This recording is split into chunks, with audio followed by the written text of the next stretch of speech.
traveling during Thanksgiving? Well, you're watching the right station. We're going to show you how you can skip the line at CenturyLink and get a COVID-19 test before the holiday. Plus, prepare for takeoff, why more people are flying now, even as COVID-19 cases skyrocket.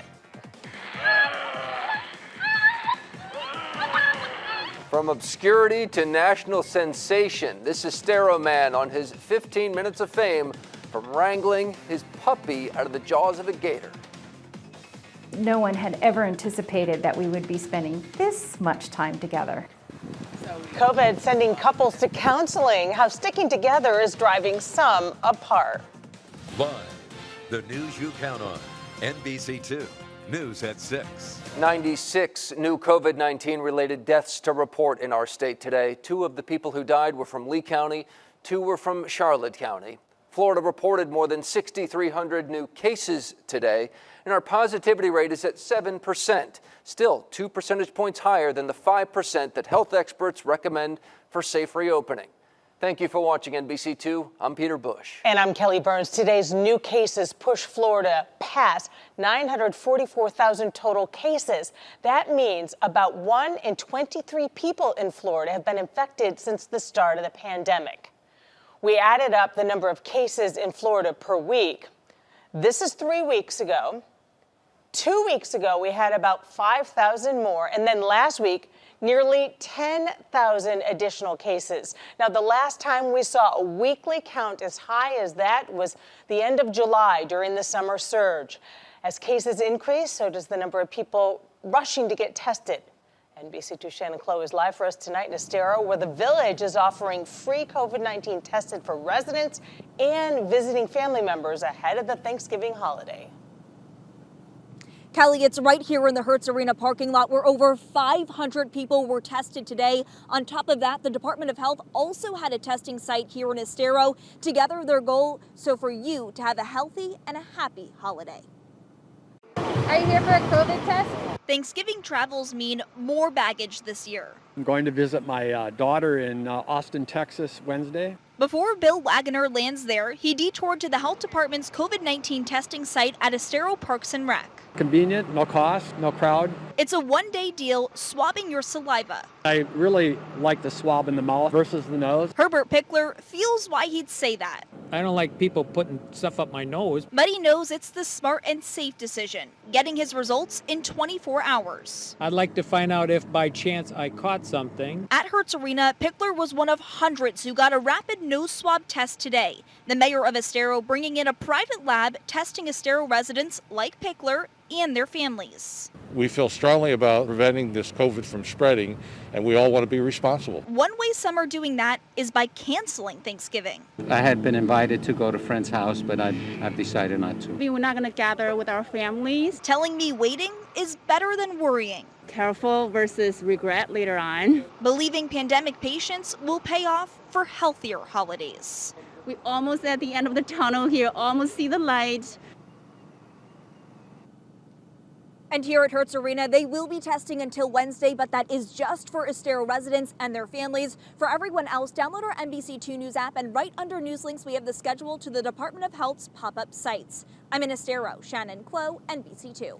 We were interested to know how many passengers are flying out of Southwest Florida International Airport this year compared to last year. Well, this chart shows the change. Anything on the blue line right here is 2019. Well, the orange line is 2020. Starting from the beginning here, you can see January and February were actually slightly over the flying numbers from last year. Now, COVID-19 was declared a pandemic in March, and that's where we really start to see the free fall. In April, the airport was doing 95% less business than the year before. It's been a slow and steady climb ever since then. We don't have the data for November and December yet, but last month, October, RSW did just about a third less business than the year before. So we've come a long way, but there's still a ways to go. Officials believe the November number will be even higher. Take a look right now at the terminal inside Southwest Florida International Airport. Despite health officials warning against flying this holiday season, airport officials are bracing for a rush of traffic.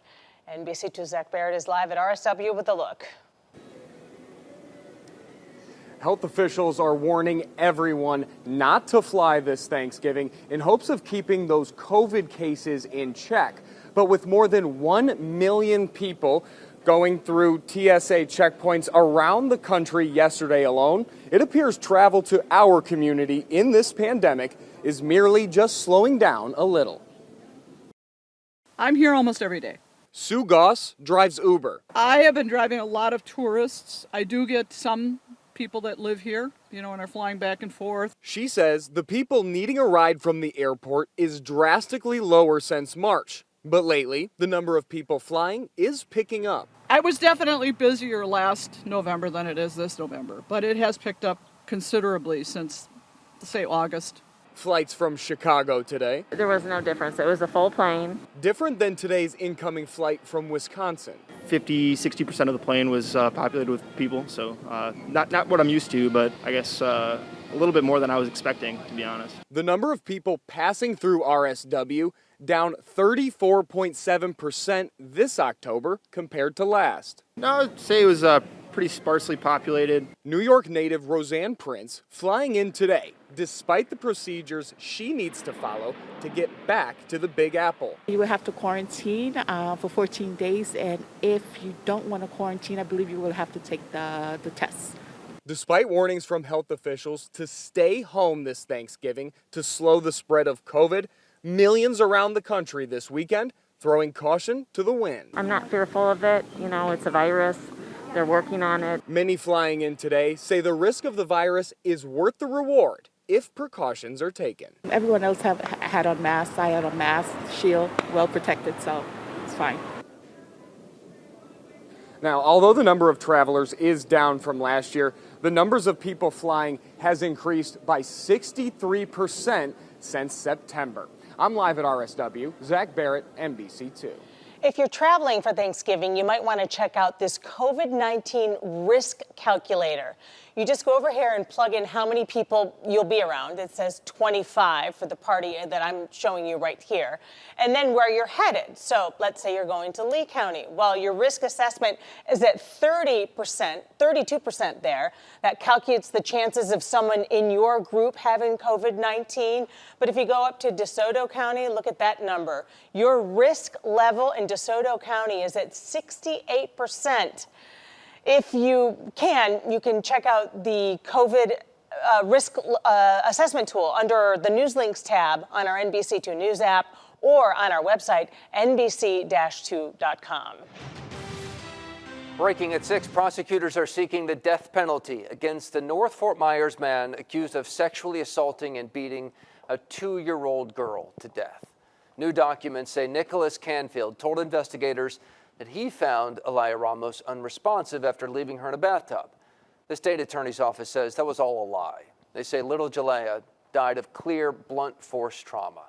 Canfield is expected back in court in March. Count on us to be there and let you know what happens.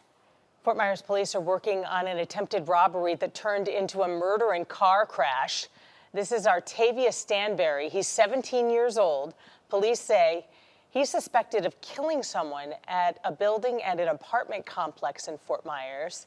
The person he killed crashed into the building. Police found the body inside the car. Here's some video of the scene last night. It happened at the Retreat at Vista Lakes Apartments off Winkler Avenue and Veronica Shoemaker Boulevard. We talked to someone who watched the car go through the wall of the building. That's where some of the people work. If they had been here, that could have been terrible. Wow. There's so much that could have happened because a lot of people walk at night. Sometimes they have babies. The teen is charged with second-degree murder.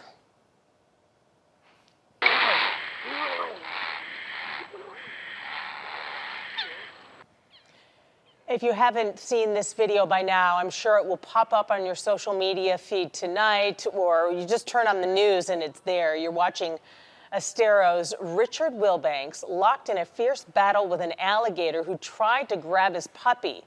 Wilbanks, you see, hops in the water without hesitating and rescues his dog from the gator's jaws. Oh, man. That video came in over the weekend, but since then, Wilbanks has gone viral. Even the Today Show aired his story. NBC2's Anissa Bohannon talked to Wilbanks about his 15 minutes of fame.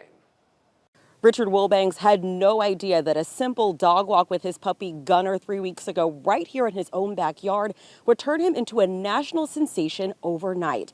Now, after multiple calls from national outlets and dozens of interviews, he's calling his sudden celebrity unbelievable. It's not the way I want to start my Sunday mornings at all. I'd rather play golf than wrestle alligators. Ever since this video of Richard Wilbanks jumping into a pond and wrestling his dog from the jaws of an alligator went viral over the weekend. When I saw the alligator swimming away with him, it was just instinct. He's heard from journalists around the world hoping to hear his side of the story. It's been unreal. Wilbanks says he had no idea the video would attract the attention it has. The video was captured by a camera set up by the Florida Wildlife Federation and F-Stop. This was definitely a shocking video to find. Who have also been surprised at the public reaction. No one would have believed him if not for the camera there, right? The amount of media attention this has gotten is incredible. Wilbanks says the whirl of media attention has been a positive experience that he hopes will highlight how humans and wildlife can safely coexist. If you're around water where there are alligators, be sure and keep him, I'd say, 10 feet away from the edge of the water.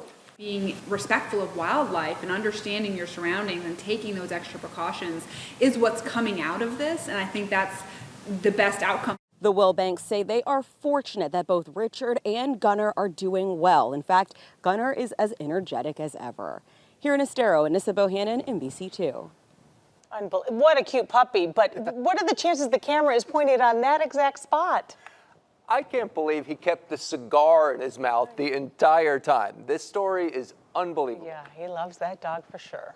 Here's what's coming up next. There's so many stresses right now. I can't imagine a more stressful time than we've just been through. Amen to that. Rethinking your relationship, the unexpected side effect of the pandemic. All new at 6.